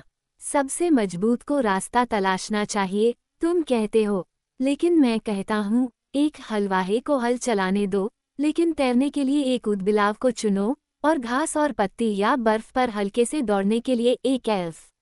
ऐसा कहकर वो फुर्ती से आगे बढ़ा और तब फ्रोडो ने देखा जैसे पहली बार, हालांकि वो ये बहुत पहले से जानता था कि एल्फ के पास जूते नहीं थे, बल्कि उसने केवल हल्के जूते पहने थे, जैसा कि वह हमेशा करता था, और उसके पैरों के बर्फ पर छोटे छोटे निशान थे। अलविदा, उसने गैंडाल्फ से कहा, मैं सूर्य की खोज करने जा रहा हूँ। फिर वह रेत पर धावक की तरह तेजी से भागा और तेजी से मेहनत करने वाले लोगों को पीछे छोड़ते हुए अपने हाथ की एक लहर से वो उनसे आगे निकल गया और तेजी से दूर चला गया और चट्टानी मोड़ के आसपास गायब हो गया। बाकी लोग एक दूसरे से लिपटे हुए इंतजार कर रहे थे, जब तक कि बोरोमीर और आरागोर्न सफेदी में काले धब्बों में सिमटकर रह नहीं गए। आखिरकार वे भी नजरों से ओझल हो गए। समय बीतता गया, बादल कम हो गए और अब बर्फ के कुछ टुकड़े फिर से लुढ़क कर नीचे आ गए। शायद 1 घंटा बीत गया, हालांकि यह बहुत लंबा लग रहा था, और फिर आखिरकार उन्होंने लेगोलास को वापस आते देखा। उसी समय बोरोमीर और आरागोर्न उसके पीछे बहुत दूर मोड़ पर फिर से दिखाई दिए और ढलान पर चढ़ते हुए आए। ठीक है, लेगोलास ने दौड़ते हुए कहा, मैं सूर्य को नहीं लाया हूँ। वो दक्षिण के नीले मैदानों में घूम रही है और इस रेडहॉर्न पहाड़ी पर बर्फ की एक छोटी सी माला उसे बिल्कुल भी परेशान नहीं करती। लेकिन मैं उन लोगों के लिए अच्छी उम्मीद की किरण लेकर आया हूँ जो पैदल चलने के लिए अभिशप्त हैं। मोड़ के ठीक आगे सबसे ज्यादा हवा का बहाव है और वहां हमारे मजबूत लोग लगभग दब गए थे। वे निराश हो गए जब तक कि मैं वापस नहीं आया और उन्हें नहीं बताया कि बहाव एक दीवार से थोड़ा ज्यादा चौड़ा था और दूसरी तरफ अचानक बर्फ कम हो जाती है, जबकि नीचे ये हॉबिट के पैरों की उंगलियों को ठंडा करने के लिए एक सफेद कंबल से ज्यादा कुछ नहीं है। ये वैसा ही है जैसा मैंने कहा था, गिमली ने गुर्राते हुए कहा। यह कोई साधारण तूफान नहीं था, ये कैराड्रास की दुर्भावना है। वो कल्पित बौनों और बौनों से प्यार नहीं करता और ये बहाव हमारे भागने के रास्ते को रोकने के लिए बिछाया गया था। लेकिन सौभाग्य से आपके काराद्रास ने ये भूल गया है कि आपके साथ पुरुष हैं, बोरोमीर ने कहा, जो उसी समय वहां आया था, और साहसी लोग भी, अगर मैं ऐसा कहूँ। कहना या हालांकि कुदाल वाले कमजोर लोग आपकी बेहतर सेवा कर सकते थे। फिर भी हमने बहाव के बीच से एक रास्ता बना लिया है और इसके लिए यहाँ मौजूद सभी लोग आभारी हो सकते हैं जो एल्वेस की तरह हल्के से नहीं दौड़ सकते। लेकिन हम वहाँ कैसे पहुँचेंगे, भले ही आपने बर्फ के ढेर को काट दिया हो। पिप्पिन ने सभी हॉबिटों के विचार व्यक्त करते हुए कहा। उम्मीद रखो, बोरोमीर ने कहा, मैं थका हुआ हूँ, लेकिन मुझमें और आरागोर्न में अभी भी कुछ ताकत बची हुई है।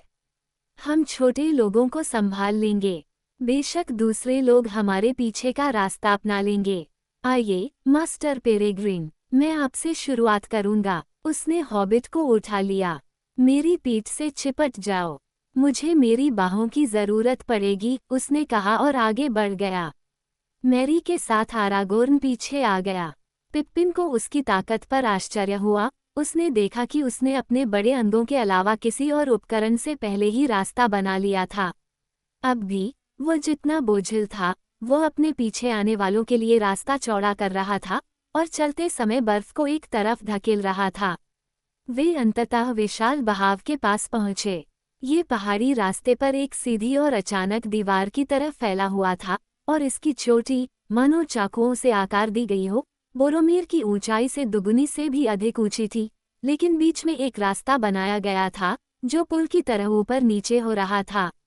दूर किनारे पर मेरी और पिप्पिन को बैठाया गया और वहां वे लेगोलास के साथ बाकी कंपनी के आने का इंतजार करने लगे। थोड़ी देर बाद बोरोमीर सैम को लेकर वापस लौटा। पीछे सनकरी लेकिन अब अच्छी तरह से चलने वाली पगडंडी पर गैंडाल्फ बिल को आगे ले जा रहा था और गिमली सामान के बीच बैठा हुआ था। सबसे आखिर में एरागोर्न फ्रोडो को लेकर आया। वे गली से गुजरे, लेकिन फ्रोडो ने मुश्किल से जमीन को छुआ था कि एक गहरी गड़गड़ाहट के साथ पत्थरों और फिसलती बर्फ का एक ढेर नीचे लुढ़क गया। इसकी फुहारों ने कंपनी को आधा अंधा कर दिया क्योंकि वे चट्टान के सामने झुके हुए थे, और जब हवा फिर से साफ हुई तो उन्होंने देखा कि उनके पीछे का रास्ता अवरुद्ध था। बस बस, गिमली चिल्लाया, हम जितनी जल्दी हो सके उतनी जल्दी प्रस्थान कर रहे हैं। और वास्तव में उस अंतिम प्रहार के साथ पहाड़ की दुर्भावना समाप्त हो गई, मानो काराद्रास संतुष्ट हो गया हो कि आक्रमणकारियों को परास्त कर दिया गया है और वे वापस लौटने की हिम्मत नहीं करेंगे। बर्फ का खतरा टल गया, बादल छंटने लगे और रोशनी व्यापक हो गई। जैसा कि लेगोलास ने बताया था, उन्होंने पाया कि जैसे जैसे वे नीचे जा रहे थे, बर्फ लगातार उथली होती जा रही थी, जिससे हॉबिट भी आगे बढ़ सकते थे। जल्द ही वे सभी एक बार फिर खड़ी ढलान के शीर्ष पर सपाट शेल्फ पर खड़े हो गए, जहां उन्होंने पिछली रात बर्फ के पहले गुच्छे महसूस किए थे। सुबह काफी आगे बढ़ चुकी थी। ऊंचे स्थान से उन्होंने पीछे देखा। पश्चिम की ओर निचली भूमि पर पहाड़ की तलहटी में दूर दूर तक फैली पहाड़ी में वह घाटी थी जहां से उन्होंने दर्रे पर चढ़ना शुरू किया था। फ्रोडो के पैरों में दर्द हो रहा था। वह ठंड से कांप रहा था और भूखा था, और जब वह लंबी और दर्दनाक ढलान पर उतरने के बारे में सोच रहा था तो उसका सिर चक्कर खा रहा था।